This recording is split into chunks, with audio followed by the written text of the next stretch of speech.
Kannur vision success സ്റ്റോറിയിലേക്ക് പ്രിയ പ്രേക്ഷകർക്ക് സ്നേഹപൂർവ്വം സ്വാഗതം. സക്സസ് സ്റ്റോറി ഇന്ന് ഒരു ബഹുമുഖ പ്രതിഭയുടെ ജീവിതത്തിലൂടെ കടന്നു പോവുകയാണ്. അപ്പോൾ നിങ്ങളെല്ലാം ആലോചിക്കും, സാധാരണ ഈ വാക്ക് ഞാൻ ഉപയോഗിക്കാറില്ല. ഇത് ഉപയോഗിക്കാൻ ഒരു കാരണമുണ്ട്. എൻ്റെ മുന്നിൽ ഇത്തവണ എൻ്റെ അതിഥിയായി എത്തുന്നത് ഒരു അന്താരാഷ്ട്ര രാഷ്ട്രീയ നിരീക്ഷകനാണ്. എന്ന് പറഞ്ഞാൽ കോവിഡ് വരുന്നതിന് മുമ്പ് തന്നെ ലോകം മുഴുവൻ ഒരു മഹാമാരി എത്തുമെന്ന് കോവിഡിന് 10 വർഷം മുമ്പ് പ്രവചിച്ച ഒരു നിരീക്ഷകൻ. അമേരിക്ക 2008-2009 കാലഘട്ടത്തിൽ അമേരിക്ക സാമ്പത്തിക പ്രതിസന്ധിയിലേക്ക് കൂപ്പുകുത്തുമെന്ന് അതിനെത്രയോ വർഷം മുമ്പ് നിരീക്ഷിച്ച ഒരു നിരീക്ഷകൻ. സിനിമാ നിർമ്മാതാവാണ് അദ്ദേഹം, തിരക്കഥാകൃത്താണ്, ഗാന രചയിതാവാണ്, നല്ലൊരു എഴുത്തുകാരനാണ്. ഇന്ത്യയിലെ ആദ്യത്തെ ആർട്ടിഫിഷ്യൽ ഇൻ്റലിജൻസ് സിനിമയുടെ നിർമ്മാതാവാണ്. നമ്മുടെ പ്രിയപ്പെട്ട സിനിമാ താരം മാമുക്കോയ ഒടുവിൽ അഭിനയിച്ചത് ഇദ്ദേഹത്തിൻ്റെ സിനിമയിലാണ്.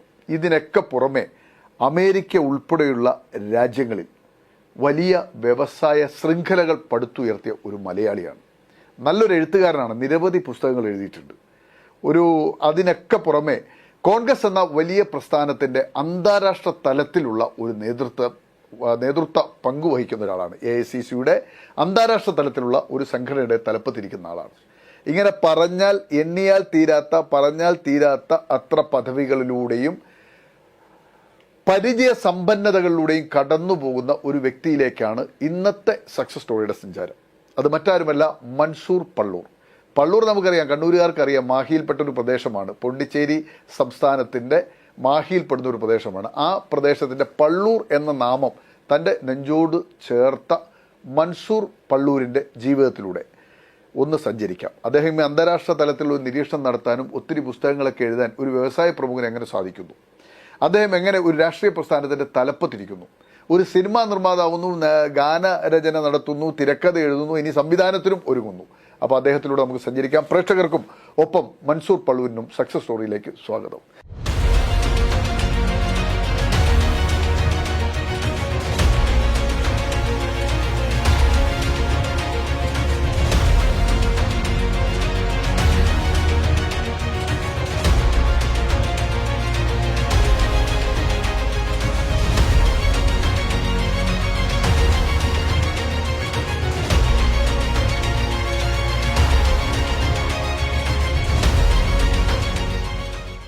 മൻസൂർ, നമ്മൾ ഈ സക്സസ് സ്റ്റോറിയുടെ ഒരു പ്രത്യേകത എന്ന് വെച്ചാൽ സമസ്ത മേഖലകളിലെയും മനുഷ്യന്മാർ ഇതിനകത്ത് കടന്നു വരും. അത് പുതിയ തലമുറയ്ക്ക് ഒരു പാഠമായിട്ടാണ് സക്സസ് സ്റ്റോറി സഞ്ചരിക്കുന്നത്. പുതിയ തലമുറ അതിന് സമ്പൽ സമൃദ്ധിയുടെ ഒരു കാലഘട്ടത്തിൽ ജീവിക്കുന്നവരാണ്. അവർക്ക് റോൾ മോഡലുകളില്ല, അവരെ പ്രത്യേകിച്ച് ആരെയും ആശ്രയിക്കുന്നില്ല, അവരെ നിരീക്ഷിക്കാൻ ആളില്ല, അവരെ കൊണ്ടു നടക്കാൻ ആളില്ല, വഴികാട്ടാനാളില്ല, അവർ തന്നെ എല്ലാം എന്ന ഒരു കാലഘട്ടത്തിൽ കടന്നുപോയ കുറേ മനുഷ്യരെ, അവരുടെ ജീവിതത്തെ പരിചയപ്പെടുത്തി കൊടുക്കുക എന്നുള്ളതാണ് സക്സസ് റോഡിൽ. അതുകൊണ്ട് തന്നെയാണ് താങ്കളെ തേടി ഞങ്ങൾ എത്തിയത്. എൻ്റെ മുന്നിൽ താങ്കളുടെ ഒത്തിരി പുസ്തകങ്ങൾ ഇങ്ങനെ നിരന്നിരിക്കുകയാണ്. പ്രവാസി വ്യവസായിയാണ്. താങ്കളുടെ ജനനം എവിടെയാണ്? എൻ്റെ ജനനം പള്ളൂർ തന്നെയാണ്. പള്ളൂർ തന്നെ. പള്ളൂരിൽ എന്താണ് ആ വീട്ടുപേര്? ആരാണ് മാതാപിതാക്കൾ? എൻ്റെ വീട്ടുപേര്, ഞാൻ ജനിക്കുന്നത് കരക്കണ്ടത്തിൽ എന്ന് പറയും. കരക്കണ്ടത്തിൽ. ആരാണ് പിതാവ്? എൻ്റെ പിതാവ് ആനക്കുഞ്ഞിമൂസ എന്ന് പറയും. ആനക്കുഞ്ഞിമൂസ. ആനത്തറവാടാണ്. ആനത്തറവാട് ഒത്തിരി ന്യൂമാഹി ഭാഗത്തൊക്കെ ഉണ്ടല്ലോ. പുന്നോലിലാണ്. ആനത്തറവാട്ടിലാണ്. ആനത്തറവാടിന് ഒരു പള്ളി തന്നെ ഉണ്ട് അവിടെ, അല്ലെ? ബദ്രിയ മസ്ജിദ് കേട്ടിട്ടുണ്ട്. അപ്പൊ ആനത്തറവാട്ടിലാണ് ജനനം. ആനത്തറവാട്ടിലാണ് എൻ്റെ ഉപ്പ വീട്. എൻ്റെ ഉമ്മ വീടാണ്. ഉപ്പാന്റെ പേര് AK മൂസ എന്ന് പറയും. അദ്ദേഹം ഒരുപാട് വർഷം ഖത്തറിൽ ജീവിച്ചിരുന്ന വ്യവസായിയായിരുന്നു. ഖത്തർ വ്യവസായിയല്ല, അദ്ദേഹം ഒരു കമ്പനിയുടെ തലപ്പത്ത്, അതായത് ജനറൽ മാനേജറായിട്ടിരുന്ന വ്യക്തിത്വമാണ്. ഹിറ്റാച്ചിയുടെ തലപ്പത്തിരിക്കാന്ന് പറഞ്ഞാൽ അന്ത കാലത്ത് വലിയ സംഭവമാണ്. അതെ, 1956 കാലഘട്ടത്തിലാണ്, 57 കാലഘട്ടത്തിലാണ് അദ്ദേഹം ഖത്തറിലെത്തുന്നത്.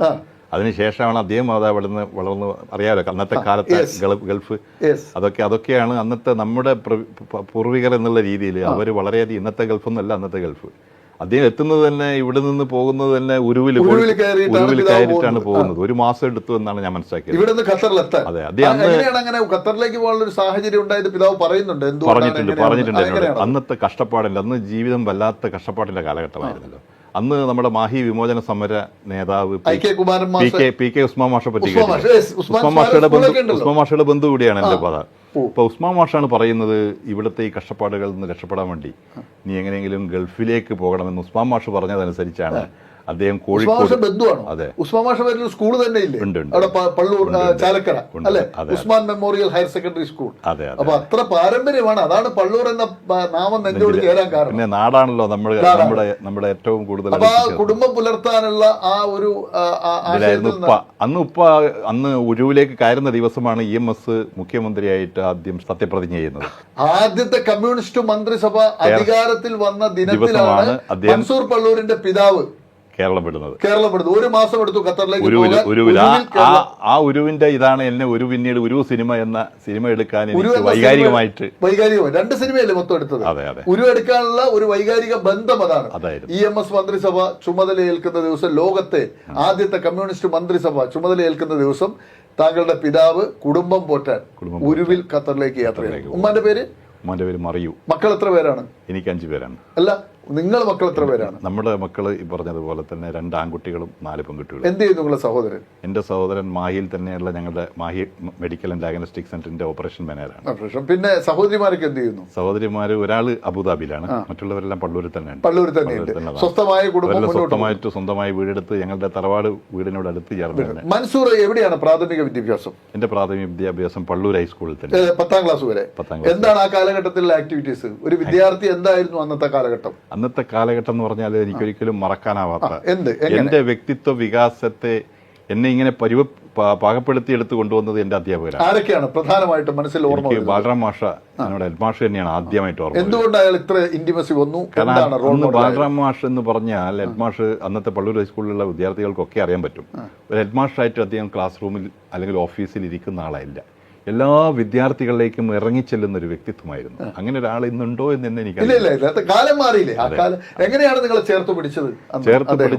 എന്താണ് നിങ്ങളിൽ സ്വാധീനം ചെലുത്തിയ, അദ്ദേഹത്തിൽ നിന്നും താങ്കൾ കണ്ടെത്തിയ അല്ലെങ്കിൽ സ്വാധീനം ചെലുത്തിയ അനുഭവങ്ങൾ എന്തൊക്കെയാണ്? അദ്ദേഹം ഒരു മാതൃകാ അധ്യാപകനായിരുന്നു. അത് മാതൃകാ അധ്യാപകൻ എന്ന് പറഞ്ഞാൽ ഞാൻ 1ാം ക്ലാസ് മുതൽ തന്നെ, അത് ഞാൻ പറഞ്ഞു തരുന്നത് 1ാം ക്ലാസ് മുതൽ പഠിച്ചു വരുമ്പോൾ എന്നെ നിരീക്ഷിച്ചു വരും. എന്നെ മാത്രമായിരിക്കില്ല, എല്ലാവരും അദ്ദേഹം കാണുന്നുണ്ടാവും. അദ്ദേഹത്തിന്റെ കണ്ണുകളിലൂടെ കാണുമ്പോൾ ഞാൻ എങ്ങനെയാണ് പഠിക്കുന്നത് എന്ന് മനസ്സിലാക്കിക്കൊണ്ടിരുന്ന അദ്ദേഹം ഒരു രസകരമായ ഒരു അനുഭവം എനിക്കെന്ന് പറഞ്ഞാൽ, എൻ്റെ ജീവിതത്തിൽ ആദ്യമായിട്ട് ഒരു ദിവസം ക്ലാസ്സിൽ നിന്ന് പുറത്ത് നിൽക്കേണ്ട ഒരവസ്ഥ. അത് പുറത്താക്കിയത് അന്ന് എൻ്റെ ഹോംവർക്ക് ചെയ്തു വരാത്തതിന് വളരെ കർശനമായ രീതിയിലായിരുന്നു അന്ന് പഠന രീതികളൊക്കെ. ഹോംവർക്ക് ചെയ്തു വരാത്തതിന്റെ പേരിലാണ് പിടിച്ച് പുറത്തു നിർത്തിയത്. നമ്മുടെ ഹെഡ് മാസ്റ്ററുടെ ഒരു സ്റ്റൈലുണ്ട് അന്ന്, ബാലറാം മാസ്റ്റർ. ക്ലാസ്സുകളിലൊക്കെ റൗണ്ട് ചെയ്തിങ്ങനെ വരുന്ന ആ ഹെഡ് മാസ്റ്ററെയാണ് ഞാൻ റോൾ മോഡലായിട്ട്, ഞാൻ ഈ അടുത്തെടുത്ത് ഇറങ്ങിയ സിനിമയിൽ ഞാനൊരു പ്രധാന അധ്യാപകനായിട്ട് റോൾ കൈകാര്യം ചെയ്തിരുന്നു. ആ ഹെഡ് മാസ്റ്റർ ആയിരുന്നു അപ്പോൾ എൻ്റെ മനസ്സിലുണ്ടായിരുന്നത്. ഞാനൊരു സുധാകരൻ മാസ്റ്റർ എന്ന് പറയുന്ന ഹെഡ് മാസ്റ്ററെയാണ് എൻ്റെ 2ാമത്തെ ചിത്രം മോണിക്ക ഒരു സ്റ്റോറിയിൽ അഭിനയിച്ചത്. അപ്പോൾ എൻ്റെ മനസ്സിൽ അതായിരുന്നു. ഞാൻ പറഞ്ഞു വന്നത്, അദ്ദേഹം ഇത്രയും കാലം നിങ്ങൾ ചോദിച്ചല്ലോ എങ്ങനെയാണ് ഏതൊക്കെ ഒരു ചെറിയൊരു സംഭവം പറയാമോ എന്നുള്ളത്. അതിൽ പറയാവുന്ന ഒരു കാര്യം, ഞാൻ ഈ പറഞ്ഞതുപോലെ പുറത്ത് നിൽക്കുമ്പോൾ അദ്ദേഹം വരികയാണ്. അദ്ദേഹം വരുമ്പോൾ അദ്ദേഹത്തെ കണ്ടപ്പോൾ തന്നെ ഞാൻ ചൂളിപ്പോയി. കാരണം നമ്മുടെ പ്രധാന അധ്യാപകൻ കാണുകയാണ് ഞാൻ പുറത്ത് ക്ലാസ്സിൽ നിൽക്കുന്നത്. അപ്പോൾ എന്നോട്, മൻസൂർ നീ പുറത്ത് എന്ത് പറ്റി? കാരണം അദ്ദേഹം ഞങ്ങളൊക്കെ അങ്ങനെയാണ് കാണുന്നത്, തന്നോട് ചേർത്ത് നിർത്തുന്ന ഒരു പ്രകടനക്കാരനായിരുന്നു. പ്രധാന അധ്യാപകൻ എന്നൊക്കെ അറിയാമല്ലോ. അപ്പോൾ അത് എനിക്ക് തന്നെ വല്ലാതായി. ആ ഒരു അനുഭവം ഉണ്ടല്ലോ, അദ്ദേഹം വന്ന് ചോദിച്ച് അദ്ദേഹം ശാസിക്കുകയല്ലേ ചെയ്തത്. അദ്ദേഹത്തിന് ഒരു പ്രയാസം തോന്നുകയാണ്. ആ ഒരു പ്രയാസം അദ്ദേഹത്തിനുണ്ടായപ്പോൾ അദ്ദേഹത്തെക്കാളേറെ പ്രയാസം എനിക്കുണ്ടാകാം. പിന്നെ പുറത്തൊരിക്കലും പിന്നീട് മാഹി മഹാത്മാഗാന്ധി ഗവൺമെന്റ് ആർട്സ് കോളേജിലായിരുന്നു. ആരൊക്കെയായിരുന്നു സഹപാഠികൾ താങ്കളുടെ? എന്റെ സഹപാഠികൾ എന്ന് പറയുന്നത് കോളേജിൽ രമേശ് പറമ്പത്ത്, എന്റെ അതേ കാലത്ത് ബാച്ച്മേറ്റ്സ് ആയിരുന്ന ഇന്നത്തെ മാഹി MLA. ഞങ്ങള് KSU വളരെ സജീവമായിരുന്ന കാലഘട്ടത്തിലാണ് വിദ്യാർത്ഥി രാഷ്ട്രീയത്തിൽ വരുന്നത്. വിദ്യാർത്ഥി രാഷ്ട്രീയത്തിൽ ഞാൻ പ്രീ ഡിഗ്രിക്ക് ശേഷമാണ് സത്യത്തിൽ സജീവമാവുന്നത്. എങ്ങനെ വരാനുള്ള സാഹചര്യം ഉണ്ടായത്? പ്രധാനമുണ്ടായ സാഹചര്യം, ഞാനൊരു കോൺഗ്രസ്, ഞങ്ങളുടെ കുടുംബം തന്നെ പശ്ചാത്തല കോൺഗ്രസ് കുടുംബമാണ്. അപ്പൊ ഇന്ദിരാഗാന്ധിയൊക്കെയാണ് ഞങ്ങളെ വല്ലാതെ ആവേശം കൊള്ളിച്ചിരുന്നത്. ഇന്ദിരാഗാന്ധി അന്ന് തലശ്ശേരിയിൽ വന്നപ്പോ ക്ലാസ്, അന്ന് പള്ളൂർ സ്കൂൾ പഠിക്കുമ്പോൾ തലശ്ശേരിയിൽ നിന്ന് ക്ലാസ് കട്ട് ചെയ്തിട്ട് കാണാൻ പോയ ഓർക്കുന്നുണ്ടല്ലോ. അപ്പോൾ ഞാൻ പറയുകയാണത്. അപ്പം അതുപോലെ പിന്നീട് ഞാൻ KSUവിൻ്റെ യൂണിറ്റ് പ്രസിഡന്റ് ആയിരിക്കുമ്പോഴാണ് രമേശ് പറമ്പത്ത് ഇപ്പോഴത്തെ MLA ചെയർമാൻ ആവുന്നത്. അദ്ദേഹം 2 വർഷം ചെയർമാനായി കഴിഞ്ഞതിന് ശേഷം ഞാൻ KS യൂണിറ്റ് പ്രസിഡന്റ് ആയതിനു ശേഷം പിന്നീട് മായി കോളേജിന്റെ ചെയർമാനാവുന്നത് ഞാനായിരുന്നു. രണ്ടാമത് അദ്ദേഹം 2 വർഷം അദ്ദേഹം തന്നെയായിരുന്നു. അത് കഴിഞ്ഞ് ഞാനായിരുന്നു. ആ കൊല്ലമാണ് എന്റെ ജീവിതത്തിൽ എനിക്ക് ഒരുപാട് പാഠങ്ങളും അനുഭവങ്ങളും.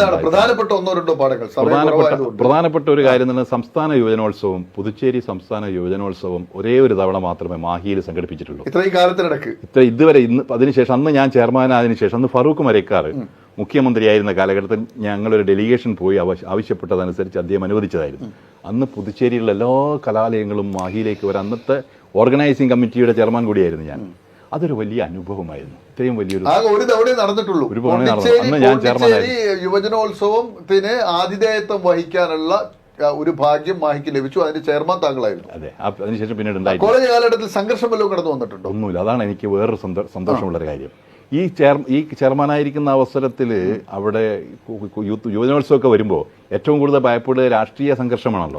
അപ്പോൾ എന്നോട് എൻ്റെ കോൺഗ്രസ് രാഷ്ട്രീയത്തിലുള്ള നേതാക്കന്മാരെന്നെ ചോദിച്ചിട്ടുണ്ട്, ഈ എന്ത് ധൈര്യത്തിലാണ് പുതുച്ചേരി സംസ്ഥാന യുവജനോത്സവം ഇവിടെ കൊണ്ടുവന്ന് കോളേജ് ഡേ പോലും ഇവിടെ പലതരത്തിൽ പ്രശ്നങ്ങളിലൂടെ മാറ്റിവെക്കേണ്ടി വരുന്ന സന്ദർഭങ്ങൾ ഉണ്ടായിട്ടുണ്ട്. ഞാൻ വളരെ എൻ്റെ അടുത്ത സുഹൃത്ത് തന്നെയായിരുന്നു അന്ന് SFIയുടെ 2 തവണ എനിക്കെതിരായി മത്സരിച്ച ചെയർമാൻ സ്ഥാനത്തും അതുപോലെ തന്നെ ഫൈനാൻസ് ക്ലബ് സെക്രട്ടറി ആയിരുന്ന സമയത്ത് മത്സരിച്ച സുർജിത്ത് മരിച്ചുപോയി. നല്ലൊരു കലാകാരൻ കൂടെ എൻ്റെ ഏറ്റവും അടുത്ത ഒരു സുഹൃത്തായിരുന്നു എന്ന് മാത്രമല്ല, ഞാൻ ഇന്നും അദ്ദേഹത്തെ മനസ്സിൽ അങ്ങനെ കാണുന്നത് ആലോചിച്ച് നോക്കണം. ആ ഒരു സൗഹൃദത്തിൽ ഈ ഒരു അനുവാദം കിട്ടിയപ്പോൾ ഞാൻ ആദ്യം പോയി കാണുന്നത് അദ്ദേഹത്തെ സുർജിത്തിനോട് പറഞ്ഞു, സുർജിത്തെ നമുക്ക് ഇത്തവണ ഈ പുതുച്ചേരി സംസ്ഥാന യുവജനോത്സവം ആതിഥ്യമരുളാനുള്ള ഒരു അവസരം കിട്ടിയിട്ടുണ്ട്. നിങ്ങൾ കൂടിയും ഇതിനോടൊപ്പം നിൽക്കണം. ഇത് എന്റെയോ അല്ലെങ്കിൽ ഒരു പ്രസ്ഥാനത്തിന്റെയോ ആഘോഷമല്ല, നമ്മുടെ ഒരുമിച്ച്. മൻസൂർ പള്ളൂർ ഈ ഇത്രയും വലിയ പരിപാടികളൊക്കെ സംഘടിപ്പിച്ചിട്ട് പിന്നെ എങ്ങോട്ടാ പോയത് നോക്കണ്ടേ? കോളേജ് പഠനം എവിടം വരെ കൊണ്ടുപോയി? ഇദ്ദേഹം എങ്ങോട്ടാണ് പിന്നെ പോയത്? എവിടെയായിരുന്നു പഠനകാലം? ഡിഗ്രി കഴിഞ്ഞു, ഡിഗ്രി കംപ്ലീറ്റ് ചെയ്തു മഹാത്മാ കോളേജിൽ നിന്ന്. ആ കാലഘട്ടത്തിൽ പ്രധാനപ്പെട്ട സൂർജിത്തും രമേഷും അല്ലാതെ ഓർമ്മയിൽ കടന്നു വരുന്ന വേറെ ആരെങ്കിലും? സജിത് ഉണ്ടായിരുന്നു, കൗൺസിലറായിരുന്നു. പിന്നെ സോമൻ പന്തക്കൽ മാധ്യമ പ്രവർത്തകൻ. അപ്പൊ അങ്ങനെ ഒരു നില ഉണ്ടായിരുന്നു. പഠനം കഴിഞ്ഞു, ഒരു സംഘർഷവും ഇല്ലാതെ മാഹി കോളേജിൽ നിന്ന് പഠനം കഴിഞ്ഞു. പ്രത്യേകിച്ച് കണ്ണൂരിന്റെ മണ്ണിനോട് ഒട്ടി നിൽക്കുന്ന മാഹിയിൽ സംഘർഷമില്ലാതെ. അതിലൊരു പ്രത്യേക കാര്യം കൂടി പ്രത്യേകം പരാമർശിക്കേണ്ടത്. എന്താണത്? മാഹിയെ സംബന്ധിച്ച് പറയുമ്പോൾ ആദ്യത്തെ ചെയർമാൻ കോടിയേരി ബാലകൃഷ്ണനായിരുന്നു. അതെ, അതായത് ഞാൻ ചോദിച്ചത്. അദ്ദേഹം പലതവണ എന്നോട് പറഞ്ഞിട്ടുള്ള കാര്യമാണത്. അവിടുത്തെ കാലിക്കറ്റ് യൂണിവേഴ്സിറ്റിയുടെ കീഴിലുള്ള അവസാനത്തെ ചെയർമാൻ ഞാനുമായിരുന്നു. ആദ്യത്തെ ചെയർമാൻ കോടിയേരി, അവസാനത്തെ ചെയർമാൻ മൻസൂർ പള്ളൂർ. പിന്നീട് അതിനുശേഷം കാലിക്കറ്റ് യൂണിവേഴ്സിറ്റി അഫിലിയേഷൻ നിന്നു. ആ യൂണിവേഴ്സിറ്റിയുടെ കീഴിലുള്ള ഇലക്ഷൻ നിന്നു. പിന്നീട് പ്രസിഡന്റ് എന്ന രീതിയിലാണ് പോണ്ടിച്ചേരിയുടെ കീഴിലാണ് പിന്നെ അവിടെ ഇലക്ഷൻ നടന്നത്. പ്രസിഡന്റ്ഷിപ്പായി മാറി, ചെയർമാൻഷിപ്പ്. പിന്നെ ഇപ്പോഴും അതില്ല എന്നാണ് ഞാൻ മനസ്സിലാക്കുന്നത്. അതെന്തായാലും അപ്പൊ ആദ്യത്തെ കോടിയേരി, ഒടുവിൽ താങ്കൾ അല്ലേ? ഓക്കെ. അത് കഴിഞ്ഞ് പഠനകാലത്ത് വേറെ അനിഷ്ട സംഭവങ്ങളിലൂടെ ഒന്നും കടന്നുപോയില്ല, ഒരു കേസിലും പ്രതിയായില്ല. വളരെ സൗമ്യമായ ഇത്രയും സൗഹൃദ രാഷ്ട്രീയത്തിന്റെ വക്താവായിരുന്നു. യെസ്. അതിനുശേഷം പിന്നെ എങ്ങോട്ടാണ്? പിന്നെ ഞാൻ പോകുന്നത് എന്റെ പിതാവ് പറഞ്ഞല്ലോ, പിതാവ് ഇവിടെ മാർബിളിന്റെ ബിസിനസ് നടത്തുകയായിരുന്നു മാഹിയിൽ. ഖത്തർ വിട്ട് തിരിച്ചു വന്നു. ഇവിടെ വന്ന് മാർബിൾ കച്ചവടം തുടങ്ങി. പേര് കച്ചവടത്തിന്റെ സൺഷൈൻ മാർബിൾ വർക്ക്സ് എന്നിട്ട് പള്ളൂരിൽ തന്നെയാണ് തുടങ്ങി. ഞാനും അദ്ദേഹത്തോടൊപ്പം ഞാൻ പഠിക്കുന്ന അവസരത്തിലും ഞാൻ അദ്ദേഹത്തെ സഹായിച്ചുകൊണ്ട് പലപ്പോഴും രാജസ്ഥാനിലൊക്കെ പോകാറുണ്ട്.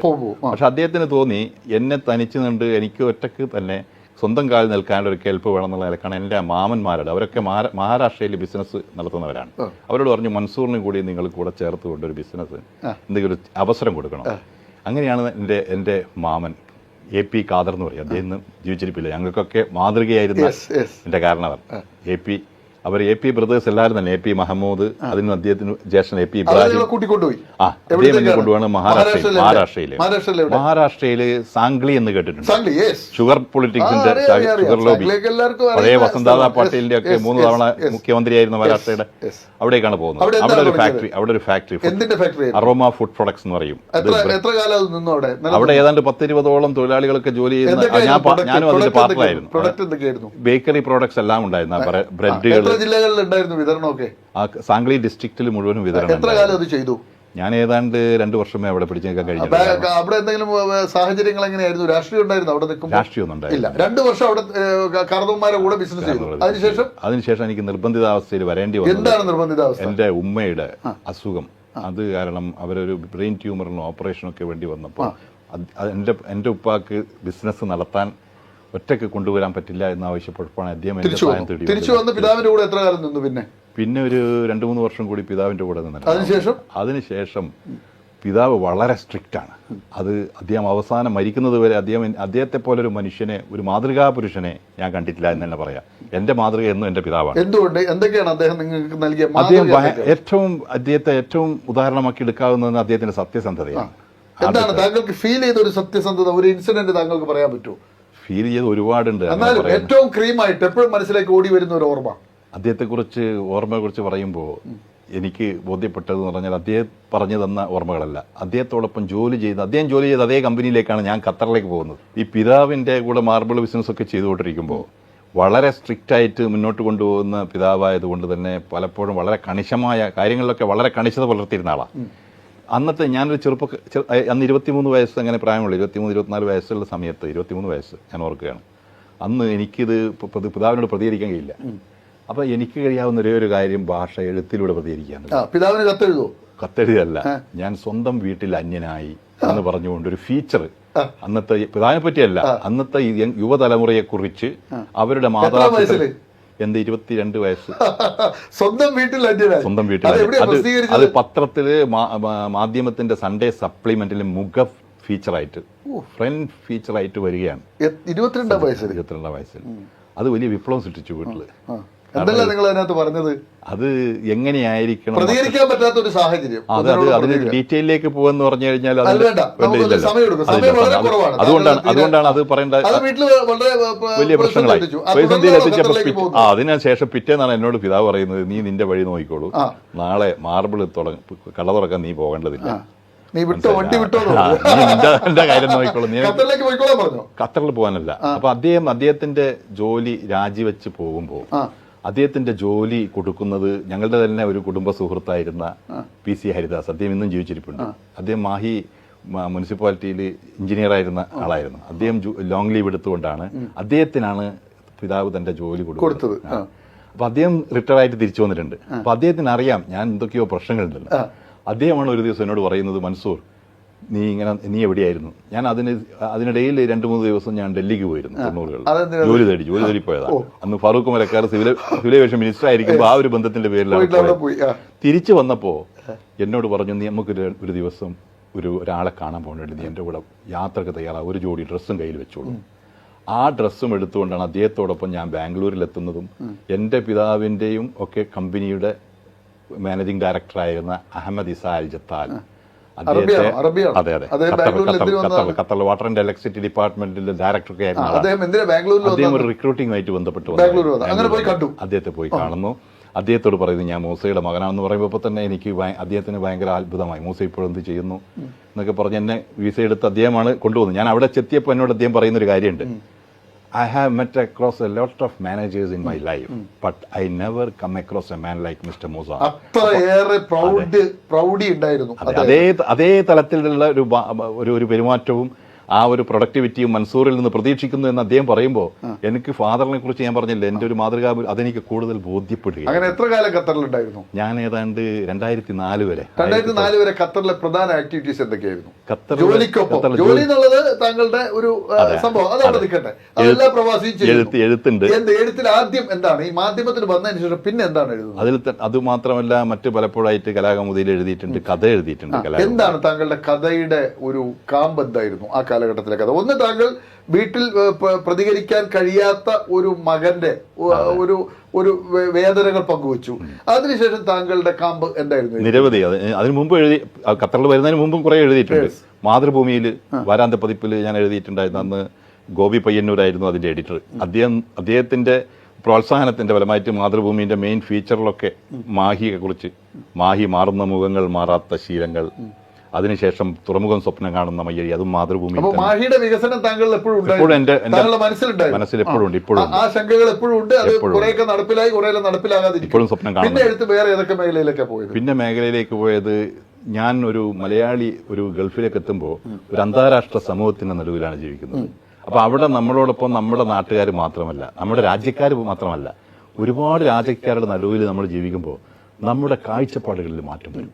ആ കാഴ്ചപ്പാടുകളാണ് പിന്നീട് അന്താരാഷ്ട്ര ചലനങ്ങളെക്കുറിച്ച് എഴുതാൻ എന്നെ പ്രേരിപ്പിച്ചതും അവിടെ നിന്നുകൊണ്ട് കാണുന്ന ലോകത്തെ ഞാൻ എഴുതി തുടങ്ങിയതും അങ്ങനെയാണ്.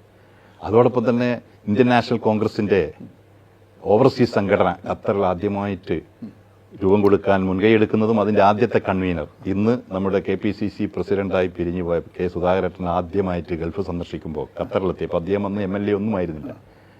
ആ ഒരു കാലഘട്ടത്തിൽ അദ്ദേഹമാണ് എന്നെ കൺവീനറാക്കിക്കൊണ്ട് അന്ന് ഞങ്ങളൊരു Indian cultural and art society INCAS എന്ന പേരിലാണ് ഖത്തറിൽ അന്ന് സംഘടന പ്രഥമ പ്രസിഡന്റാണ്, അതിന്റെ ആദ്യത്തെ കൺവീനറായിരുന്നു. ഞാൻ പറഞ്ഞു അതിനൊരു പ്രസിഡന്റിനെ കണ്ടെത്തിയ എന്നെ ഈ ചുമതലയിൽ നിന്ന് വിട്ടു തരണം. കാരണം എനിക്ക് ഒരുപാട് കാര്യങ്ങൾ ചെയ്യുമ്പോൾ ഞാൻ എന്താ വേണ്ടുന്നത് സൗകര്യങ്ങൾ ചെയ്യാം. ഞാൻ ഇന്നും അങ്ങനെ തന്നെ വിശ്വസിക്കുകയാണ്.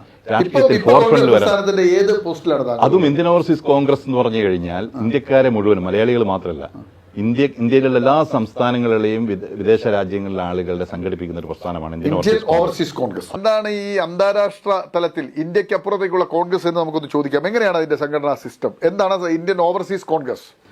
ഇന്ത്യൻ ഓവർസീസ് കോൺഗ്രസ് എന്നുള്ളത് രാജ്യങ്ങളുണ്ട്. ഓൾ ഇന്ത്യ AICCയുടെ ഓവർസീസ് ഡിപ്പാർട്ട്മെന്റാണ്. അതിന്റെ ചെയർമാൻ ഇന്ത്യയുടെ ടെലികോം വിപ്ലവത്തിന്റെ പിതാവ് എന്നറിയപ്പെടുന്ന സാം പിട്രോഡയാണ്. അദ്ദേഹമാണ് അതിന്റെ ചെയർമാൻ. അദ്ദേഹം ചെയർമാനായിട്ടുള്ള ആ സംഘടനയുടെ മിഡിൽ ഈസ്റ്റിന്റെ, അതായത് പശ്ചിമേഷ്യൻ രാജ്യങ്ങളുടെ ചുമതലയാണ് എനിക്ക് തന്നത്. എത്ര രാജ്യങ്ങളുണ്ട്? പശ്ചിമേഷ്യൻ ഗൾഫ് രാജ്യങ്ങളും അതോടൊപ്പം തുർക്കിയും ഈ രാജ്യങ്ങളുടെ എല്ലാം കൺവീനറാണ് ചുമതല. ആ രാജ്യങ്ങളിലൊക്കെ അതിന് പ്രസിഡന്റും അതിന്റെ പ്രവർത്തകരുണ്ട്. ഏത് ഇയറിലാണ് ആ പോസ്റ്റിലേക്ക് താങ്കൾ എത്തുന്നത്? അത് രാഹുൽ ഗാന്ധി ദുബായിലേക്ക് സന്ദർശനം നടത്തുന്ന വർഷമുണ്ടല്ലോ, അന്നാണ് ആ പരിപാടിയുടെ ചുമതല കൂടി ഏൽപ്പിച്ചുകൊണ്ട് സാം പിട്രോഡയാണ് എന്നോട് ആവശ്യപ്പെടുന്നത് ഇതിന്റെ കൺവീനർ. അദ്ദേഹം ചെയർമാനും താങ്കൾ കൺവീനർ. സാം പിട്രോയുടെ ആസ്ഥാനം എവിടെയാണ് ശരിക്കും ഇപ്പോൾ? അദ്ദേഹം ചിക്കാഗോയിലാണ്. അദ്ദേഹം ഓവർസീസ് എന്ന് പറഞ്ഞാൽ അദ്ദേഹം ഇതേ പറഞ്ഞതുപോലെ തന്നെ പണ്ട് രാജീവ് ഗാന്ധിയുടെ കാലത്താണല്ലോ രാജീവ് ഗാന്ധിയുടെ ഏറ്റവും പ്രധാനപ്പെട്ട ഉപദേശാവ് എന്നുള്ള നിലയിൽ മാത്രമല്ല 4-5 മിഷനുകളുടെ ചെയർമാനായിരുന്നു അദ്ദേഹം. അതിലൊക്കെ ചുക്കാൻ പിടിച്ച ആളോടൊപ്പമാണ് താങ്കളുടെ അന്താരാഷ്ട്ര തലത്തിലുള്ള പ്രവർത്തനങ്ങൾ മുന്നോട്ട് പോകുന്നത്.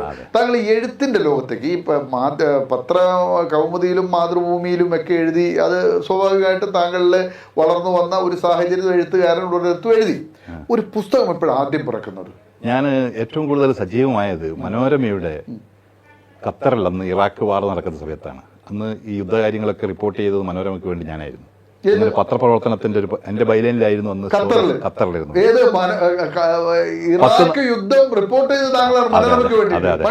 അതെ, കാരണം അന്ന് സൈനിക ആസ്ഥാനം ഖത്തറിലായിരുന്നു. അതുകൊണ്ട് തന്നെ അവരുടെ പത്രസമ്മേളനത്തിനൊക്കെ ഞാൻ പോകാറുണ്ടായിരുന്നു. അന്ന് പനച്ചിപ്പുറം അദ്ദേഹവുമായിട്ട് ഇത് മനോരമയുടെ എഡിറ്റർ ഉണ്ടല്ലോ, നല്ല സൗഹൃദമായിരുന്നു. അദ്ദേഹം ആവശ്യപ്പെട്ടതനുസരിച്ച് മനോരമയിൽ നിന്ന്, അതൊക്കെ എന്റെ ഒരു ജോലിയുടെ ഭാഗമായിട്ടല്ല കേട്ടോ, എന്റെ പാഷനായിട്ടാണ്. ഫ്രീലാൻസ് ജേർണലിസം, സ്വതന്ത്ര പത്രപ്രവർത്തനത്തിന്റെ ഭാഗമായിട്ട് മലയാള മനോരമയ്ക്ക് വേണ്ടി യുദ്ധ സമയത്തൊക്കെ റിപ്പോർട്ടുകൾ ചെയ്യുന്നു. അതുകൊണ്ട് തന്നെ യുദ്ധ സംബന്ധമായിട്ട് നിരവധി ലേഖനങ്ങൾ ഞാൻ എഴുതിയിട്ടുണ്ട്. ആ സമയത്ത് ഞാൻ എഴുതിയിട്ടുണ്ട്. അപ്പൊ ആ ലേഖനങ്ങളൊക്കെ പിന്നീട് സമാഹരിക്കണമെന്ന് തോന്നിയത് എന്റെ സുഹൃത്തുക്കൾ സോമൻ പന്തക്കലും അതുപോലെ തന്നെ നൌഷാദ് അഞ്ചൽ എന്ന് പറഞ്ഞ് തിരുവനന്തപുരത്തുള്ളൊരു പത്രപ്രവർത്തകൻ, ഇവരൊക്കെ പറഞ്ഞതാണ്, ഒരു തവണ അമേരിക്കയിൽ നിന്നുള്ള വാർത്തകൾ വരികയാണ് പത്രത്തിൽ, ഇങ്ങനെ സൂസൈഡ് ചെയ്യുന്നു, സാമ്പത്തിക പ്രതിസന്ധിയിലൂടെ കടന്നു പോകുന്നു. മൻസൂർ ഭായ്, നിങ്ങളല്ലേ ഇതിനെക്കുറിച്ച് വർഷങ്ങൾക്ക് മുമ്പ് എഴുതിയത്? അപ്പൊ അത് സംഭവിച്ചു. എനിക്ക് തോന്നുന്നത് ഇറാഖ് യുദ്ധം റിപ്പോർട്ട് ചെയ്യുമ്പോൾ താങ്കളിലുണ്ടായ അനുഭവങ്ങളാണോ അത്തരം ഒരു എഴുത്തിലേക്ക്? എനിക്കറിയില്ല, കാരണം ഞങ്ങളെ സംബന്ധിച്ച് ഞാൻ നേരത്തെ പറഞ്ഞു, അമേരിക്കയുടെ സാമ്പത്തിക ക്രൈസിസ്, അവിടെ ഉണ്ടാകുന്ന പ്രതിസന്ധി മുൻകൂട്ടി കാണാൻ താങ്കളെ പരുവപ്പെടുത്തിയതിന് ചില കാരണങ്ങളുണ്ടാവും. തീർച്ചയായിട്ടും അതാണ് നമുക്ക് അറിയേണ്ടത്. എളുപ്പമല്ല. കാരണം നമുക്കൊരു മൂന്നാം കണ്ണ് അല്ലെ 6ാം ഇന്ദ്രിയം പ്രവർത്തിക്കണമെങ്കിൽ നമ്മുടെ ഉള്ളിൽ ഒരു തീ വേണം. ആ തീ എന്തായിരുന്നു ശരിക്കും? അത് ഞാൻ പറഞ്ഞാൽ അത് സത്യത്തിൽ ഞാൻ പോയത് അമേരിക്ക എന്തുകൊണ്ടാണ് ഇങ്ങനെയുള്ള താല്പര്യം പശ്ചിമേഷ്യയെക്കുറിച്ച് കാണിക്കുന്നത് എന്ന ഒരു റിസർച്ചിലേക്ക് എന്റെ ശ്രദ്ധ പോയി. ആ ഒരു റിസർച്ചാണ് അവർക്ക് സൈനിക താവളങ്ങൾ, ഏതാണ്ട് 700ഓളം സൈനിക താവളങ്ങൾ ലോകമൊട്ടുക്കുമായിട്ടുണ്ടെന്നും അത് ഈ വാറിന് ശേഷം അത് നിലനിർത്തിക്കൊണ്ടുപോവുക വലിയ പ്രയാസമായിരിക്കും. കാരണം ഓരോ രാജ്യത്തും വ്യത്യസ്ത രാജ്യങ്ങളിലുള്ള സൈനിക താവളങ്ങളെ, അതായത് മിലിറ്ററി ബേസുകൾ, അത് ഇവർക്കൊരു ബാധ്യതയായി മാറുമെന്ന് ഞാൻ മനസ്സിലാക്കുകയാണ്. അപ്പൊ ആ ഒരു മനസ്സിലാക്കലിൽ നിന്നാണ് കൂടുതൽ വിവരങ്ങൾ അന്വേഷിക്കുകയും അതിൽ പഠിക്കുകയും ചെയ്യുമ്പോഴാണ് ഇതൊരു സാമ്പത്തിക ക്രൈസിസിലേക്ക് കൊണ്ടുപോകും എന്നുള്ളൊരു നിരീക്ഷണം എന്നിൽ രൂപപ്പെടുന്നതും. ഈ അറബ് വിപ്ലവമൊക്കെ താങ്കൾ എങ്ങനെയാ അതിന്റെ ഒരു നിരീക്ഷണത്തിലേക്ക് എങ്ങനെയാ പോകുന്നത്? അതൊന്നും ശരാശരി മലയാളി കടന്നു പോകാത്ത ചില വഴികളാണ് ഇതെല്ലാം. സത്യത്തില് ഒരു പള്ളൂരുകാരൻ ഇതൊക്കെ നിരീക്ഷിക്കുക എന്ന് പറയുമ്പോൾ അത് അത്ഭുതപ്പെടുത്തുന്നതാണ്. ഇപ്പം അറബ് വിപ്ലവം താങ്കൾ നിരീക്ഷിക്കാനുള്ള ഒരു സാഹചര്യം എങ്ങനെ ഉടലെടുക്കുന്നത്? അറബ് ലോകത്ത് ജീവിക്കുന്നത് കൊണ്ട് തന്നെ ഈ അറബ് ലോകത്തുണ്ടായിക്കൊണ്ടിരിക്കുന്ന മാറ്റങ്ങളെ ഞാൻ ശ്രദ്ധിക്കുന്നുണ്ട്. അപ്പൊ അതുകൊണ്ട് തന്നെ ഈ അറബ് ലോകത്ത് ഒരു വിപ്ലവം വരുന്നതിന് 6 വർഷം മുമ്പാണ് ലാറ്റിൻ അമേരിക്കൻ പ്രഭാതം, പശ്ചിമേഷ്യയുടെ പ്രചോദനം. മിഡിൽ ഈസ്റ്റിന് ലാറ്റിൻ അമേരിക്കയിൽ ഉണ്ടായ വിപ്ലവം പ്രചോദനമായി മാറുമെന്ന് പറയുന്നത്. അതിൽ തന്നെ എൻ്റെ ലേഖനത്തിന്റെ തുടക്കത്തിൽ ഞാൻ എഴുതുന്നത് 6 വർഷം മുമ്പാണെന്ന് ഓർക്കണം, ഈ വിപ്ലവങ്ങൾക്ക് വരുന്നതിന് മുമ്പ്. ചെഗുവരയുടെ ചിത്രം അറബ് യുവാക്കൾക്ക് പ്രിയപ്പെട്ടതായി മാറുന്നു. അവരുടെ കാറുകളിൽ ഒരിക്കലും പ്രതീക്ഷിക്കാൻ പറ്റാത്ത ഒരു കമന്റ് ആണ്. കാരണം അറബ് യുവാക്കൾ ചെഗുവേരയെ ആരാധിക്കാന്ന് നിരീശ്വരവാദത്തിന്റെ വേറൊരു തലങ്ങളിലേക്ക് മനുഷ്യനെ ഷാവേസ്, വെനീസ്വലയുടെ ഷാവേസ് അവർക്ക് പ്രിയപ്പെട്ടവനായി മാറുന്നു. ആ റാമല്ലയിലും ഗാസയിലും ഒക്കെ നടക്കുന്ന ജാഥകളിൽ ഷാവേസിന്റെയൊക്കെ പടങ്ങളേന്തിക്കൊണ്ടാണ് അവര് ഇടതുപക്ഷ, അതായത് വിപ്ലവ പ്രസ്ഥാനത്തിന്റെ ആളുകളാണ് ഇവരൊക്കെ തന്നെ. ഇവരൊക്കെ അറബുമായിട്ടോ അതല്ലെങ്കിൽ അവരുടെ സംസ്കാരവുമായിട്ടോ യാതൊരു ബന്ധവുമില്ലാത്ത നേതാക്കളാണ്. അത് എന്നെ നേരത്തെ പറഞ്ഞതുപോലെ തന്നെ ചിന്തിപ്പിച്ചു, എന്തുകൊണ്ടാണ് ഇവരിങ്ങനെ. അപ്പൊ അവിടെയുള്ള സാമ്രാജ്യത്വത്തോടുള്ള ഒരു വിരോധമായിരുന്നു അവരിലേക്ക് വിപ്ലവ വീര്യം പടർത്തിവിടാൻ കാരണമായതെന്നും ഇതുപോലുള്ള ആ കാലത്തെ വിപ്ലവ നേതാക്കന്മാരോട് ഒരു പ്രതിപത്തി അവർക്ക് ഉണ്ടാവാനുണ്ടായ കാരണം ഇതൊക്കെയാണെന്നുള്ളതാണ് ഞാൻ ആ ലേഖനം എഴുതാൻ അന്ന് ഞാൻ ഒരിക്കലും വിചാരിച്ചിട്ടില്ല. പുസ്തക രൂപത്തിലേക്ക് മാറുന്നത്. പിന്നീട് എത്ര പുസ്തകങ്ങൾ ഇറങ്ങി? ഏതാണ്ട് 5ഓളം പുസ്തകങ്ങൾ. പേര് ഓർമ്മയുണ്ടോ? കുറച്ച് പറയാൻ. അത് തീർച്ചയായിട്ടും. ആദ്യത്തെ പുസ്തകം ഏതായിരുന്നു? 21ാം നൂറ്റാണ്ട് ആരുടേത്. എന്താണ് അതിന്റെ ഇതിവൃത്തം? അതാണ് ഞാൻ എഴുതിയിട്ടുള്ള പലപ്പോഴായിട്ട് ഞാൻ നേരത്തെ പറഞ്ഞത്. അതിലാണ്. രണ്ടാമത്തത് ആരാണ് ഭാരതീയൻ. ഭാരതീയരെ കുറിച്ച് താങ്കളുടെ ഒരു കോൺസെപ്റ്റ് എന്തായിരുന്നു അതിലൂടെ? തീർച്ചയായിട്ടും അതിൽ ഇന്ന് ഒരുപാട് ചർച്ച. ആരാണ് ഭാരതീയൻ? അതിലേക്കൊക്കെ പോകുമ്പോൾ അതൊരു വലിയ വിഷയമായതുകൊണ്ട് മാത്രം താങ്കളുടെ ചിന്ത, ആ ബീജം രൂപം കൊണ്ടപ്പോൾ താങ്കളുടെ മനസ്സിൽ വന്ന 1-2 വാക്കുകൾ മാത്രം. ആരാണ് ഭാരതീയർ എന്ന് ചോദിച്ചാൽ ഒരൊറ്റ ചിത്രമേ ഉള്ളൂ. ഭാരതീയത എന്ന് പറയുന്നത് ഏതെങ്കിലും ഒരു സംസ്കാരവുമായി മാത്രം രൂപപ്പെട്ട് നമുക്ക് നിർവഹിക്കാനാവുന്ന. അതെ, അത് ഭാരതം എന്ന് പറയുന്നത് ഭാരതത്തിന്റെ വാതിലുകൾ തുറന്നു വെച്ചിരുന്നു. ഏതർത്ഥത്തിൽ ഞാൻ പറയുന്ന അർത്ഥം നിങ്ങൾ മനസ്സിലാക്കണം, അതിന്റെ സാങ്കേതിക അർത്ഥത്തിലല്ല. ഒരു നിരവധി സംസ്കാരങ്ങൾ ഭാരതത്തിലേക്ക് കടന്നു വന്നതാണ് ഏറ്റവും കൂടുതൽ. ഇന്ത്യയിലേക്ക് കടന്നു വന്നത് പോലുള്ളത്രയും സംസ്കാരങ്ങൾ ലോകത്ത് മറ്റൊരിടത്തും പോയിട്ടില്ല. ആരാണ് ഭാരതീയൻ എന്ന് കഴിഞ്ഞു. പിന്നെ മൂന്നാമത്തെ വിഷയം പിന്നെ പലസ്തീനുമായിട്ട് ബന്ധപ്പെട്ട അറിയുന്ന കാര്യങ്ങളാണ്. നാലാമത്തത് മലയാള സിനിമ. എങ്ങനെയാ ഒരു മലയാള സിനിമ കുടുംബത്തിൽ നിന്ന് ഒരു ഒരു ഒരു ഒരു ഒരു മലയാള സിനിമയെ കുറിച്ചൊരു ചിന്ത, ബാക്കിയൊന്നും താങ്കൾ പറയുമ്പോൾ സിനിമ കടന്നു വന്നിട്ടില്ല. എങ്ങനെ സിനിമ താങ്കളിലേക്ക് കടന്നു വന്നു? സിനിമ എന്നോടൊപ്പം പണ്ടേ ഉണ്ടായിരുന്നു. അതായത് ഏറ്റവും ചെറുപ്പത്തിൽ പോലും ഞാൻ ഏറ്റവും കൂടുതൽ ആ സിനിമ മനസ്സിൽ കണ്ടു തുടങ്ങിയത് എൻ്റെ മാമനുണ്ട്, നാസർ എന്ന് പറയും, എൻ്റെ മാമൻ. ആ മാമൻ ഞങ്ങൾക്ക് രാത്രിയിൽ കഥകൾ പറഞ്ഞു കഴിഞ്ഞു. കഥകൾ പറഞ്ഞെന്ന് എനിക്ക് ആദ്യം പറഞ്ഞു തന്ന കഥകൾ മഹാഭാരത കഥകളായിരുന്നു, രാമായണ കഥകളായിരുന്നു. ആ കാലത്ത് ഇന്ന് അദ്ദേഹം ബിസിനസ്സുകാരനാണ്. അന്ന് അദ്ദേഹം ഈ കഥകളൊക്കെ മഹാരാഷ്ട്രയിലാണ് ഞാൻ പറഞ്ഞല്ലോ. ആ കാലഘട്ടത്തിൽ യാഥാസ്ഥിക ചിന്തകളുള്ള മുസ്ലിം കമ്മ്യൂണിറ്റിയാണ് മലബാറിലൊക്കെ ഉള്ളത് എന്ന് പറഞ്ഞാൽ സ്കൂളിൽ പോകാൻ തന്നെ അവിടെ മാളിയേക്കൽ മറിയുത്താത്ത ഇംഗ്ലീഷ് പഠിക്കാൻ ഇറങ്ങിയപ്പോൾ വിപ്ലവമായി കണ്ട നാടാണ്. അവിടെ മഹാഭാരതവും രാമായണവും. അത് വരാനുള്ള കാരണം ഞാൻ പറഞ്ഞത്, ഞങ്ങളുടെ കുടുംബത്തിലുള്ള എന്റെ അമ്മാവന്മാരൊക്കെ തന്നെ കുടുംബാംഗങ്ങളെ പോലെ ചേർത്ത് പിടിച്ചവരാണ്. നാരായണേട്ടനായിക്കൊള്ളട്ടെ, ഹരിദാസേട്ടനായിക്കൊള്ളട്ടെ, തൊട്ടടുത്തുള്ള അത് മതം അതുമായിട്ട് ബന്ധപ്പെട്ടതല്ല. മഹാഭാരതവും രാമായണമൊക്കെ ഇന്നത്തെ തലമുറയ്ക്ക് നല്ല സന്ദേശമാണ്. അതെ, അത് പറയാൻ കാരണം എന്ന് വെച്ചാൽ അദ്ദേഹം അന്ന് നമ്മൾ പഠിക്കുന്ന കാലത്തല്ല ഇന്നും എന്നെ സംബന്ധിച്ചിടത്തോളം ഏറ്റവും നമ്മുടെ ഭാവനയെ, ഫാന്റസിയൊക്കെ ഏറ്റവും കൂടുതൽ ഉദ്ദീപിപ്പിക്കുന്നത് മഹാഭാരതം പോലെയും രാമായണം പോലെയും വേറൊരു കൃതിക്കില്ല എന്ന് വിശ്വസിക്കുന്നു. അതുകൊണ്ട് തന്നെയായിരിക്കാം എന്റെ മാമനും. അത് കഴിഞ്ഞിട്ട് വരുന്ന പുസ്തകം, അത് കഴിഞ്ഞിട്ട് പുസ്തകത്തിന്റെ കാര്യമല്ല, സിനിമയാണ് പറഞ്ഞത്. സിനിമ അതുകൊണ്ട് തന്നെ അദ്ദേഹത്തോടൊപ്പം സിനിമ കാണാൻ പോകാറുണ്ട് ഞങ്ങൾ. അത് ഞങ്ങൾ പലപ്പോഴും തന്നെ വീട്ടുകാരറിയാതെ കണ്ണുവെട്ടിച്ചൊക്കെ സിനിമ കാണുന്നത് തലശ്ശേരി ചിത്രവാണിയിലും ലോട്ടസിലൊക്കെ. അന്ന് ചെറിയ പ്രായത്തിൽ ഞാൻ പറയുന്നത്, അന്ന് സിനിമ കണ്ടിരുന്ന ആ സിനിമ മനസ്സിൽ സിനിമയാണ് അതിനെക്കുറിച്ച് എഴുതാൻ പ്രചോദനമായി. എഴുതാൻ മാത്രമല്ല, സിനിമ ചെയ്യണമെന്നൊക്കെ അതിനെക്കുറിച്ച് പറയണം. നമ്മുടെ സമയം വളരെ പരിമിതമാണ്. പിന്നെ ഇറങ്ങിയ ഒരു പുസ്തകമാണ് ഇത്, അല്ലെ? കോവിഡിന് ശേഷമുള്ള അത് പുസ്തകമായിട്ടുള്ള സാം പിട്രോഡയുടെ ഒരു പുസ്തകമുണ്ട്, റീഡിസൈൻ ദ വേൾഡ്. ലോകം പുനർനിർമ്മിക്കാൻ സമയമായെന്നും പണ്ട് 2ാം ലോക മഹായുദ്ധത്തിന് ശേഷം നമ്മുടെ ഐക്യരാഷ്ട്രസഭയും വേൾഡ് ഹെൽത്ത് ഓർഗനൈസേഷനും IMF ഒക്കെ രൂപം കൊള്ളുന്നത് അങ്ങനെയാണ്. അന്ന് നിർമ്മിച്ച ആ അന്താരാഷ്ട്ര സംവിധാനങ്ങൾ പൊളിച്ചെഴുതണമെന്ന് പറഞ്ഞുകൊണ്ട് സാം പിട്രോള എഴുതിയൊരു പുസ്തകമുണ്ട്, റീഡിസൈൻ ദ വേൾഡ്.